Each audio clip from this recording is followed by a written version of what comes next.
Welcome to the Deep Dive. Today we're jumping into something really foundational, but definitely complex.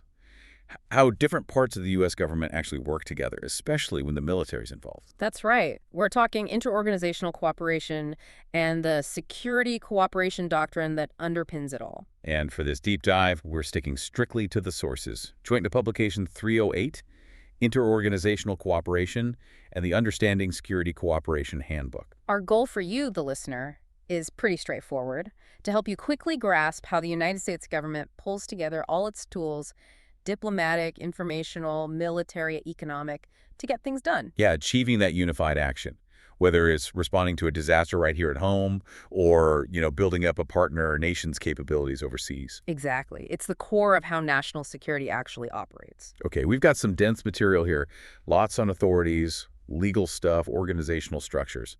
So let's unpack it step by step. First up, the basic rules of the road for working together. Right? We need to start with the doctrine itself, Joint Publication 308. Okay, so when we talk about military planning, joint doctrine, like this publication, carries special weight. It's crucial to understand right off the bat that Joint Publication 308 is authoritative. Authoritative. Okay, what does that actually mean for, say, a commander in the field? It's not just a suggestion, right? No, definitely not just a suggestion. It's a mandate. The publication is very clear. It says this doctrine will be followed. Will be followed. Unless, and this is the built-in flexibility, unless the commander judges that exceptional circumstances mean they have to do something different. Okay, so there's an out, but it has to be exceptional. Exactly. And maybe even more importantly for interorganizational work, Joint Publication 308 tackles potential turf wars head-on. It states that if there's a conflict between this joint publication and something from, say, Army or Navy doctrine, The joint pub wins. the joint publication takes precedence. Every time. It forces the individual services to align with the bigger joint force requirement. That clarity must be critical when things are moving fast, knowing which rule book applies. Absolutely. And all this structure, the authority, the precedence, it's all driving towards one main goal, which the doctrine calls unity of effort. Unity of effort. That sounds like the holy grail here. It really is the core goal. The publication defines it as coordinating and synchronizing what governmental and even non-governmental groups are doing alongside military operations to achieve a common objective. So it's about getting everyone pulling in the same direction, translating those big national goals into action on the ground. Precisely. Joint Publication 308 flat out says it's essential for mission success. But unity of effort, it sounds like it takes more than just ordering people around. It needs real interaction, right? Shared understanding. Oh, absolutely. You hit the nail on the head. It requires mutual understanding, knowing each other's capabilities, yes, but also limitations. And, critically, understanding the potential consequences of actions, both military and civilian. Consequences for everyone involved. Exactly. When unified action breaks down, it's often not because people aren't trying. It's because the different players, military, State Department, aid agencies, they operate under different laws, different funding, different cultures, even different timelines. Right. So the Department of Defense has to engage with these external partners to build that mutual understanding. If the military just rolls in and does its thing without thinking how it might mess up, say, diplomatic efforts or an NGO's aid delivery, The unity of effort is gone, even if the military mission itself seems successful in isolation. Precisely. The doctrine is basically saying, your success depends on how well you integrate with everyone else. Military power alone isn't enough for these complex problems.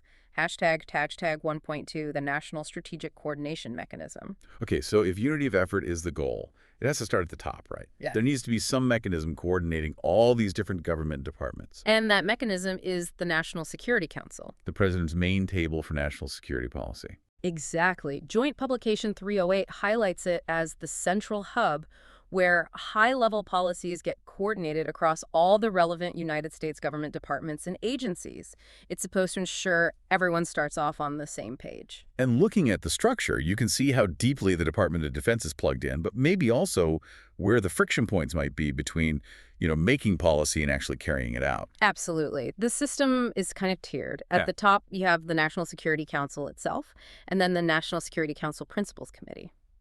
The Secretary of Defense is a regular member there. They deal with the big strategy and policy decisions. Okay, the top level. But then Just below that, Huh. and really critical for the coordination and cooperation we're talking about, is the National Security Council Deputies Committee. Ah, the Deputies Committee. That's where the Deputy Secretary of Defense sits.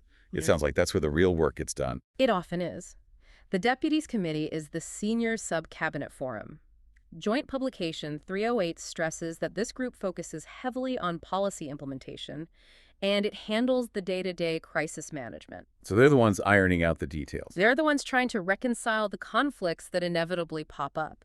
You know, when the Department of State has a diplomatic goal that clashes with a Department of Defense operational timeline, or maybe Treasury has financial restrictions, they prep the issues for the principals or the full National Security Council. Which leads to that critical point about consensus. The system aims for it, needs it really, but the source material warns that getting there often requires compromise. That's exactly right. And that compromise can sometimes limit what individual departments or agencies might want to do on their own. That's where the bureaucratic politics must come in. For sure. Every department, defense, state, treasury, homeland security, they all have their own legal mandates, their own money, their own way of doing things. To get consensus, which the doctrine just defines as general agreement, the Department of Defense might have to accept, say, prioritizing a long-term stabilization goal from state over a quick military win the combatant commander wants. That's the price of playing together nicely. It's the cost of unified action, yeah.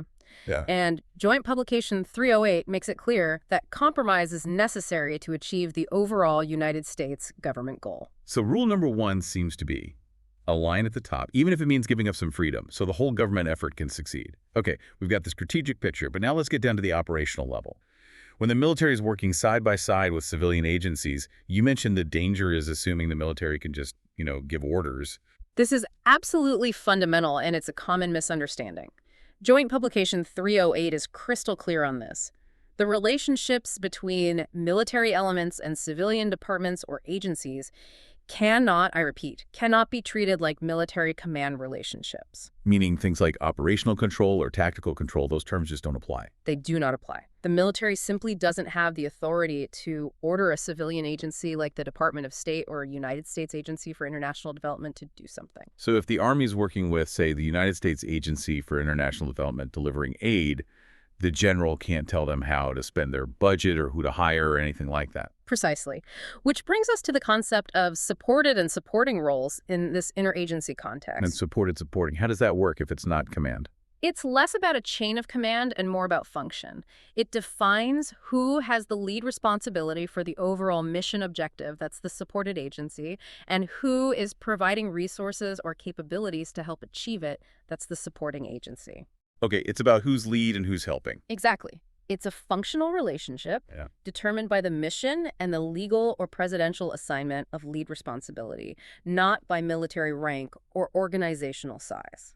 The sources gave some good examples to make this clear, comparing a big war to, disaster relief. Yeah, the contrast is really helpful. Think about Operation Desert Storm. High-intensity combat. Wow. In that case, the Department of Defense was clearly the supported agency. They had the lead, and other government departments provided crucial support, intelligence, logistics, etc. Makes sense. Military lead in a war. Now flip that. Think about a big foreign humanitarian assistance operation, like the response to the earthquake in Haiti. Right, major disaster relief. In that situation, the Department of Defense was the supporting agency. Supporting, even with all the ships and helicopters and medics. Even with all that capability. The supported agency, the lead, was the United States Agency for International Development, specifically its Office of United States Foreign Disaster Assistance. Ah, okay. Because their mandate is foreign disaster relief. Exactly. They had the lead for figuring out the humanitarian goals and how to meet them. The Department of Defense provided its unique capabilities, heavy lift, logistics, medical support in support of the United States Agency for International Development's plan. The relationship depends entirely on the mission and who has the statutory lead, and the military has to respect the civilian agency's autonomy. Okay, that's overseas. Now, what about when the military operates inside the United States? Things get even trickier legally, right? They absolutely do. The rules change significantly within the homeland. Joint Publication 308 lays out two very distinct mission areas for domestic military involvement, and again, it hinges on who's in charge. Okay, what are the two? First is Homeland Defense. This is when the Department of Defense is the lead agency. It involves conducting military operations to defend the U.S. homeland against external threats or aggression. Think NORAD, missile defense, maritime defense. So, Defense Department lead against outside threats. Got it. What's the second one? The second, and frankly the one we see much more often in terms of interagency cooperation, is defense support of civil authorities. Defense support of civil authorities. That sounds like helping out after disasters. Exactly. In this case, the Department of Defense is supporting other government agencies. Usually it's the Department of Homeland Security, maybe specifically the Federal Emergency Management Agency or state and local authorities. The military provides resources like helicopters for rescue, engineers for debris clearing, medical teams following things like hurricanes, wildfires, floods, or even potentially terrorist attacks. And this is where the legal constraints really kick in hard, especially that law everyone's heard of, the Posse Comitatus Act. That's the big one. The Posse Comitatus Act generally prohibits the direct use of the Army and Air Force, and by policy, the Navy and Marine Corps too, to execute civilian laws. Meaning soldiers can't generally make arrests or conduct searches and seizures like police can? Correct. They can't act as a domestic police force. However, and this is important, Joint Publication 308 points out it's not an absolute ban. There are specific exceptions. Like what? Well, exceptions authorized by the Constitution or by other acts of Congress, think about things like the Insurrection Act or specific laws allowing military support for counter-drug operations or responding to nuclear incidents.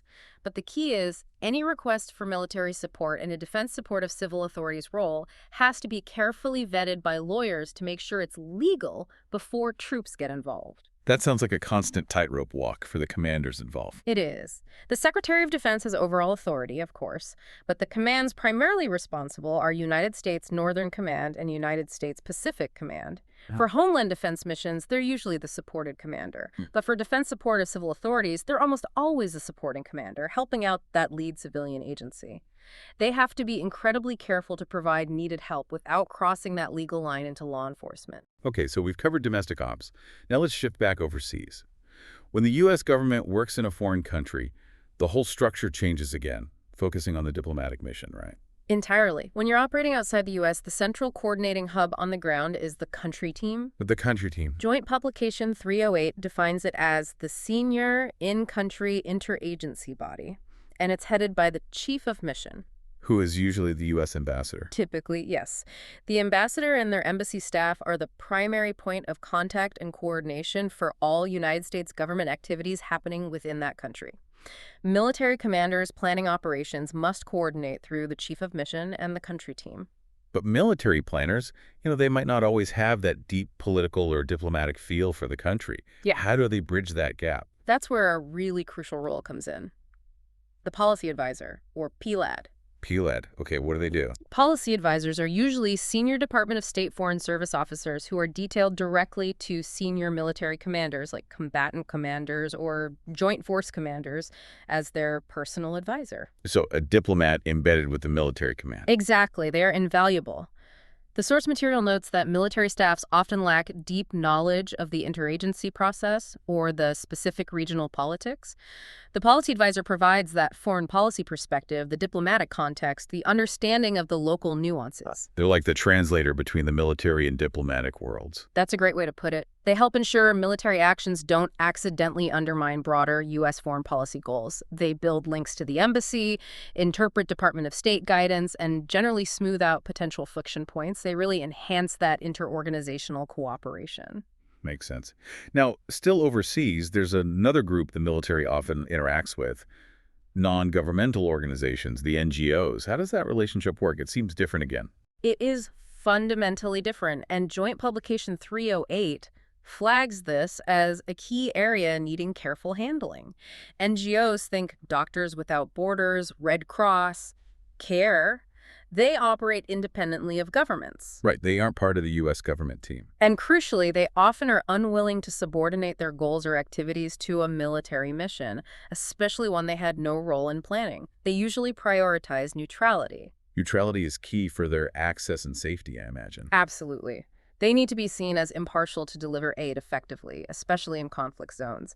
They worry that being closely associated with the military could compromise their neutrality, make them targets, or cut off their access to vulnerable populations. So what does that mean for the joint force interacting with them? It means the military has to be extremely careful. Specifically, Joint Publication 308 warns against creating any perception that NGO workers might be gathering intelligence for the military. That could be disastrous for the NGOs. Totally. If locals or warring factions think the aid workers are spies, the NGOs lose that vital neutrality, potentially their access, and maybe even face direct threats. So the military needs to coordinate, often through structures like civil military operations centers, but always respecting the NGO's independence and need for neutrality. It's about deconfliction and communication, not command or control. Okay, we've laid out the rules for general cooperation. Now let's pivot to the specific ways the U.S. engages with foreign partners to build their security capabilities. But This brings us to security cooperation and security assistance, drawing a lot now from that Understanding Security Cooperation Handbook. right. We're shifting from general coordination to the dedicated programs and authorities used to engage allies and partners on security matters. First, let's define security cooperation. Okay. Broadly speaking, security cooperation refers to all of the Department of Defense activities conducted with allies and partners to build relationships, build capacity, and facilitate access. It's the umbrella term, generally authorized under Title 10 of the United States Code, which covers military matters. So exercises, training exchanges, defense dialogues, that kind of stuff falls under security cooperation. Yes, exactly. But then there's a really important subset, often confused with the broader term, called security assistance. Security assistance. Okay, what's the distinction? Security assistance refers specifically to programs authorized mainly under Title 22 of the United States Code. That's the part covering foreign relations and foreign aid. These programs are formally authorized by the Department of State, but they're typically administered or executed by the Department of Defense through the Defense Security Cooperation Agency. So state authorizes, defense manages, and what do these programs do?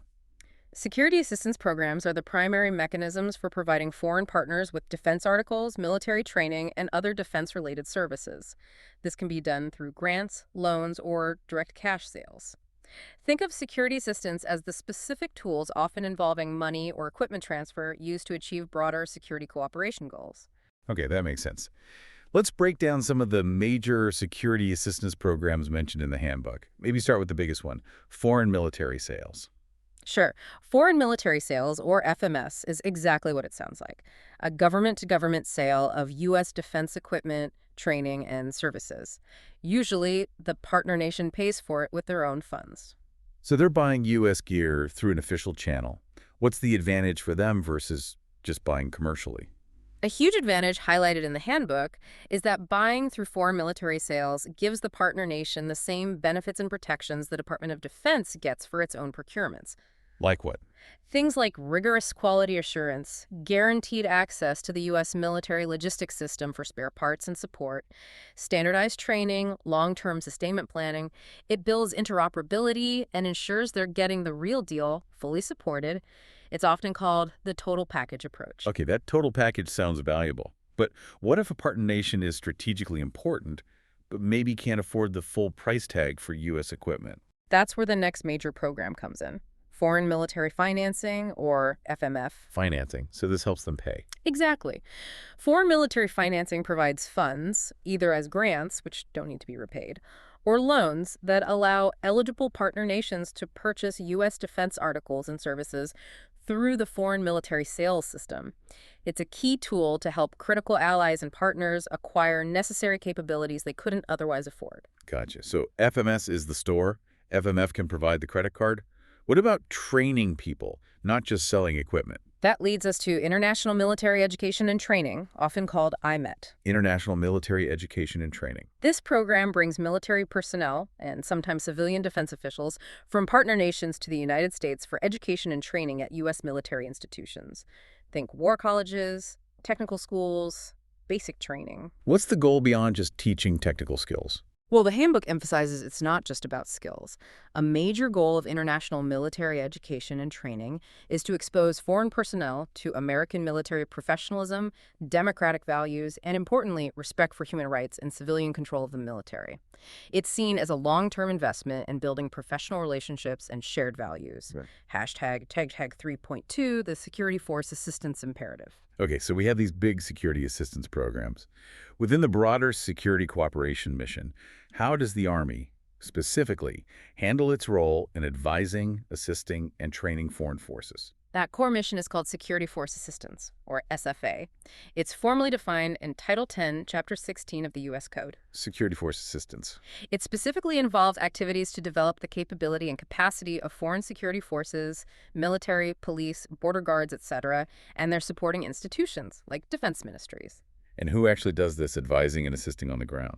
It can be done with various parts of the Department of Defense. General purpose forces can do it. Special operations forces have long played a major role. And now, importantly, the Army has purpose-built security force assistance brigades, or SFAs. Ah, the SFBs. Yeah. These are relatively new, right? Yes, stood up specifically for this mission. They are designed to be deployed globally, working under the theater armies, providing that persistent, tailored advising capability that's needed to really make a difference in partner capacity over time. To make this more concrete for you, the listener, the Understanding Security Cooperation Handbook uses a great example of how all these pieces fit together, Right. the total package approach we mentioned with foreign military sales. It talks about Taiwan acquiring M1A2 Abrams tanks. Yes, that's a perfect illustration. Taiwan decides it needs the tanks and requests them through the foreign military sales program. But just delivering tanks isn't enough, right? Right. They need trained crews, mechanics, Yeah. spare parts, maybe even changes to their doctrine on how to use tanks effectively. Exactly. So, getting those tanks to Taiwan required intense coordination between multiple players. You have Taiwan, the partner.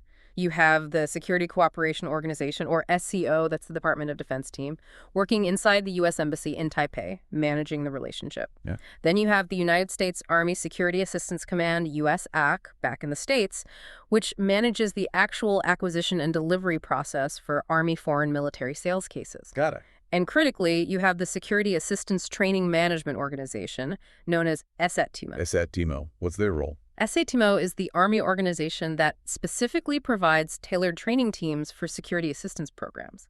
In the Taiwan tank example, SATMO would form, train, and deploy a specialized team to Taiwan to provide the advanced maintenance training, the gunnery training, the tactical employment advice needed to actually make those M1A2 tanks an effective combat capability for Taiwan's army. So the total package approach really means thinking about everything, the equipment, the training, the logistics, the doctrine, all synchronized together. Precisely. It's ensuring all the different security cooperation tools work in concert, the material from foreign military sales, the training from SATMO, the personnel development potentially through international military education and training, all aligned to meet both the partners' needs and U.S. strategic objectives. It's about delivering a capability, not just a piece of hardware. Hashtag 3.3 vetting and legal constraints. Okay, this all sounds complex, but effective when it works. But before a single piece of equipment is shipped or a single training course starts, there are some major legal hurdles, right? Vetting seems critical. Absolutely critical. Security cooperation doesn't happen in a legal vacuum. U.S. law imposes strict requirements reflecting American values. That must be met before assistance can be provided. The two big ones highlighted in the sources are the Leahy Law and the Child Soldier Protection Act. Let's start with the Leahy Law. What does that do? The Leahy Law, named after Senator Patrick Leahy, is designed to prevent U.S. assistance from going to foreign security force units that have committed gross violations of human rights. Gross violations, like torture, extrajudicial killings. Yes, things like torture, disappearances, extrajudicial killings, rape under color of law.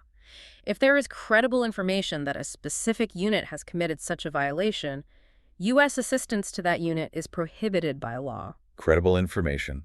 That sounds like it requires significant intelligence and vetting effort by the U.S. government. It does. Both the Department of State and the Department of Defense have processes to vet potential recipient units. And importantly, the prohibition remains unless the foreign government is taking effective steps to bring the individuals responsible to justice, what's known as remediation. So accountability is built in. No impunity allowed if you want U.S. help. That's the intent. The second major legal constraint is the Child Soldier Protection Act. Child Soldier Protection Act, what does that target? This law prohibits certain types of foreign assistance, including foreign military financing and direct commercial sales licenses for military equipment, to governments of countries whose armed forces, police, or other security forces recruit or use child soldiers. Child soldiers, defined as under 18. Generally, yes, recruiting or using persons under 18 in combat roles or certain support roles. The Department of State publishes an annual list identifying countries subject to these restrictions, though waivers are sometimes possible under specific circumstances. So these aren't just policy preferences, they are hard legal requirements. Leahy vetting and child soldier checks have to happen before the aid flows. Correct. They are fundamental statutory gates that must be cleared. They underscore that U.S. security cooperation aims to build responsible, professional partners who respect the rule of law and human rights. Okay, we have the authorities, the programs, the legal checks. Now let's talk planning. How does the Department of Defense figure out what security cooperation activities to do, link them to strategy, and crucially, how do they know if any of it is actually working? That's where strategic planning and a formal assessment process come in. It all starts, as you'd expect, at the top with national strategy. Right, the big documents. The process flows down from the national security strategy, which is the president's overall vision. That informs the national defense strategy, which is the Department of Defense's plan to support the national security strategy. And that, in turn, guides the national military strategy, which directs the armed forces and sets objectives for the geographic combatant commands. Okay, so strategy flows down. How do the combatant commands like Central Command or Indo-Pacific Command turn that broad guidance into actual security cooperation plans on the ground? They develop what are called Significant Security Cooperation Initiatives, or SSCIs. Significant security cooperation initiatives. Think of these as the main planning documents for major security cooperation efforts. The handbook describes them as multi-year, multi-authority plans. They explicitly link specific security cooperation activities, training events, equipment transfers, exercises to the strategic objectives laid out in the National Defense Strategy and the combatant commander's own theater campaign plan. Usually, they cover about a 5-year time frame. So they're the detailed roadmaps connecting actions to goals. But planning is one thing. How do they track progress and measure success? That seems really hard with something as complex as building another country's military capacity. It is hard, which is why there's a mandatory framework called Assessment, Monitoring, and Evaluation, or AM&E. Assessment, monitoring, and evaluation. Okay. Assessment, monitoring, and evaluation is required for all those significant security cooperation initiatives. The core purpose, according to the handbook, is really twofold. Accountability, making sure resources are used effectively, and achieving intended results and learning, figuring out what works, what doesn't, and why, so future efforts can be improved. Accountability and learning. How is assessment, monitoring, and evaluation actually structured? Who does the assessing? The handbook describes it as a hybrid model. It combines decentralized assessment and monitoring with centralized evaluation. Okay, what does that mean? Decentralized versus centralized. Decentralized assessment and monitoring is primarily done by the combatant commands themselves. They're the ones executing the initiative, so they're closest to the action and best positioned to collect data day to day, track whether activities are happening as planned, and observe immediate effects. So the folks on the ground do the continuous check-ins. What about the centralized part? Centralized evaluations are typically managed higher up by the Office of the Undersecretary of Defense for Policy back in Washington. These evaluations take a longer, more strategic view. They might look at an entire initiative after several years or compare similar initiatives across different regions, asking bigger questions about overall effectiveness, impact, and strategic relevance. Ah, I see. So the combatant command might focus on, did we deliver the training effectively? While the policy office asks, was this training the right thing to be doing in the first place to achieve our strategic goals? That's a great way to capture the distinction. Assessment, monitoring, and evaluation is meant to provide credible information to support decisions whether to continue an initiative, modify it, or perhaps even end it if it's not proving effective or relevant anymore. Assessment, in particular, is seen as a continuous process, constantly looking at the operating environment and checking if the planned approach still makes sense. #TAG 4.2 Core Assessment Frameworks. The Planner's Toolkit. Okay, for you, the listener, especially if you're involved in planning or analysis, this next part is really practical. The sources lay out specific analytical frameworks that planners use to systematically analyze partner nations and identify where security cooperation might be needed. These seem like the essential tools in the planner's toolkit. They absolutely are. These frameworks provide a structured way to think about complex situations and move beyond just gut feelings or anecdotes. They give planners a common language. The sources highlight 4 key ones. Let's take them one by one. First up, a classic: strengths, weaknesses, opportunities, and threats, or SWOT analysis. Right. SWOT. Most people have probably encountered this. Strengths and weaknesses focus internally on the partner nation's security forces or institutions.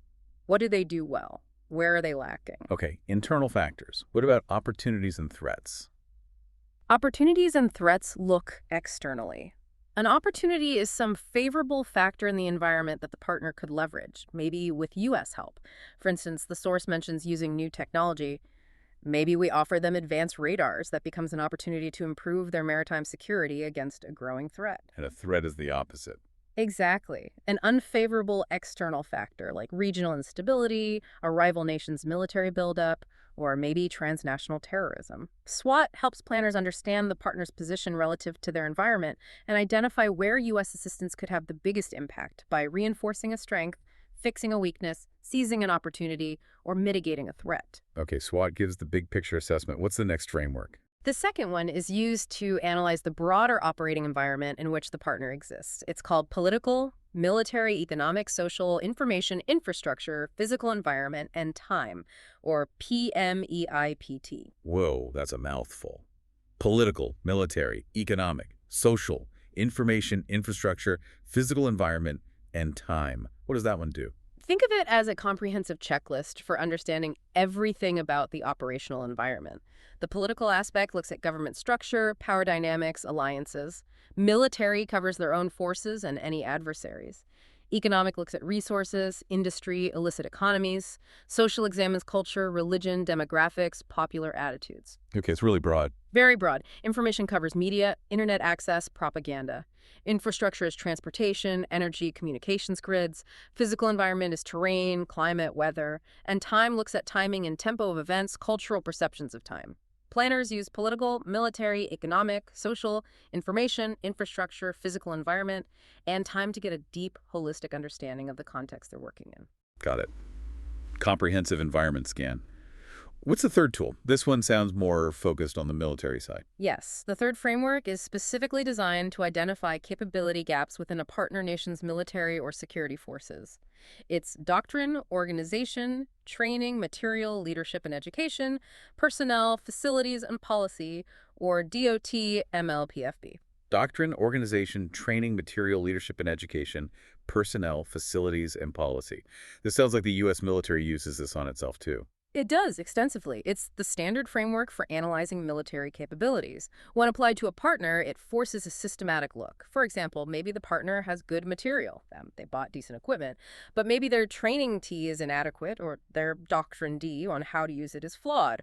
Or perhaps the problem is poor leadership. L, not enough trained personnel. P, inadequate maintenance facilities. F, or even restrictive national policy. P, that prevents effective use. So it stops you from just throwing equipment material at a problem that might actually be about poor training or bad doctrine. Exactly. It ensures you diagnose the root cause of the capability gap across the entire system before recommending a solution. You don't buy new trucks if the problem is they don't have trained drivers or mechanics. Makes perfect sense. Yeah. Okay, one framework left. What's the fourth one? The final one focuses on the partner nation's instruments of national power. It's diplomacy, information, military, economy, finance, intelligence, and law enforcement, or DIMEFIL. Diplomacy, information, military, economy, finance, intelligence, and law enforcement. How is this different from, say, political, military, economic, social, information, infrastructure, physical environment, and time? It sounds a bit similar. There's overlap, but the focus is different. Political, military, economic, social, information, infrastructure, physical environment, and time looks at the environment. Diplomacy, information, military, economy, finance, intelligence, and law enforcement looks at the tools or levers the partner nation itself can use to exert influence or achieve its objectives. It aligns these instruments with the parts of their government that wield them, like their foreign ministry for diplomacy, their military for military, their central bank for finance, etc. Ah, okay. So it's about their tools of power. How is that useful for U.S. security cooperation planners? It helps the U.S. planner understand how the military assistance they might provide fits into the partner's broader national strategy. How does strengthening their military M element support their diplomatic D goals? How does it interact with their economic E situation or their law enforcement L challenges? It helps align U.S. military efforts with the partner's own application of its national power. Hashtag outro. Wow. Okay, we have definitely navigated a complex web here, from the National Security Council policy debates all the way down to those detailed planning frameworks like doctrine, organization, training, material, leadership and education, personnel, facilities, and policy. We really covered the waterfront. What really stands out for me, though, reading through Joint Publication 308 especially, is just how essential, how mandatory, really that concept of unified action is. The idea that military efforts must be integrated with civilian ones. Absolutely. If there's one big takeaway, it's that the success of almost any significant military activity today, whether it's disaster response at home or stability operations abroad, hinges on building effective working relationships with non-Department of Defense partners. It's not just nice to have, it's required. Right. And the structures for coordination, like that deputies committee ensuring policy implementation, or the country team overseas, or even just a well-run civil military operations center, these structures can be more critical to success than just having overwhelming military force. The Department of Defense can't achieve U.S. goals alone. It has to cooperate. And the sources constantly remind us it's not easy. There's inherent friction in reaching consensus, there are serious legal limits. It takes constant effort. It really does. And, thinking about the challenges, especially from Joint Publication 308's discussion on transitions, it leaves us with a provocative thought for you, the listener. Okay, let's hear it. Consider situations like maybe large-scale disaster relief or post-conflict stabilization, where U.S. military forces have to temporarily step in and perform tasks that are normally civilian responsibilities, providing basic security, distributing aid, maybe even restoring essential services because the local government or civilian agencies just don't have the capacity yet. Right, the military fills the gap. Exactly. But the goal is always to transition those responsibilities back to civilian control as soon as possible, Right. to achieve a sustainable outcome. So here's the question. How can the joint force effectively plan for and manage that transition, the deliberate withdrawal of its own essential capacity to ensure a truly sustainable handover to civilian authority? Because pulling out too soon could cause everything to collapse. Precisely. That moment of transition where the military consciously steps back and that unity of effort has to fundamentally change shape could arguably be the most critical and potentially the most vulnerable phase of the entire operation. How do you manage that handoff successfully so the gains actually stick? Something to think about.